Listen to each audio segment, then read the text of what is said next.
बातमीचे प्रायोजक आहेत Iqbal fashion, बेगमपेठ market, Solapur. एका वृद्ध शेतकऱ्याने स्वतःच्या शेतात पायाला वजनदार दगड बांधून विहिरीत उडी मारून आत्महत्या केल्याची घटना माढा येथे घडली। मात्र घटनेचे निश्चित कारण समजू शकले नाही। माढा पोलीस ठाण्यात या घटनेची नोंद झाली आहे। शंकर ऋषिकेश शहाणे, वय वर्ष 65, राहणार तेलगल्ली, माढा असे आत्महत्या केलेल्या वृद्ध शेतकऱ्याचे नाव आहे।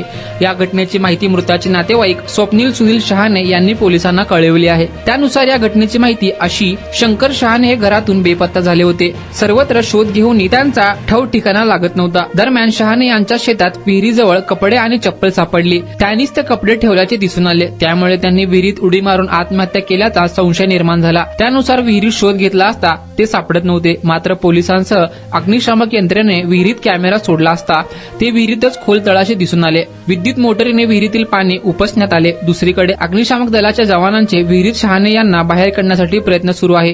तुम्हाला पाहिजे एक उत्तम विवाह कलेक्शनचा अनुभव? सोलापूरमध्ये एकाच ठिकाणी सर्व काही मिळायला हवंय। आमच्या इक्बाल फॅशन मध्ये मिळतंय तुमच्या विवाहासाठी सर्व काही। लेहंगा, साडी, मटेरियल, रेडीमेड आणि मुलांसाठी स्पेशल वेअर। प्रत्येक गोष्टीत दिली आहे खास सजावट, आकर्षक डिझाईन्स आणि दर्जा, आश्चर्यकारक डिझाईन्स आणि कस्टमायझेशन सह तुमच्या लग्नाचा दिवस खास बनवा। आणि हो, आमचं मोठं कलेक्शन तुमच्या सर्व गरजा पूर्ण करेल। आकर्षक रंग आणि स्टायलिश डिझाईन्स फक्त इक्बाल फॅशन मध्ये। इक्बाल फॅशन सोलापूरचा अग्रगण्य विवाहासाठीच्या कलेक्शनसाठी आणि तुमच्या सुंदर दिवशी आणा इक्बाल फॅशनचा स्पर्श। मग आताच भेट द्या इक्बाल फॅशनला। आमचा पत्ता बेगमपेठ मार्केट, सोलापूर।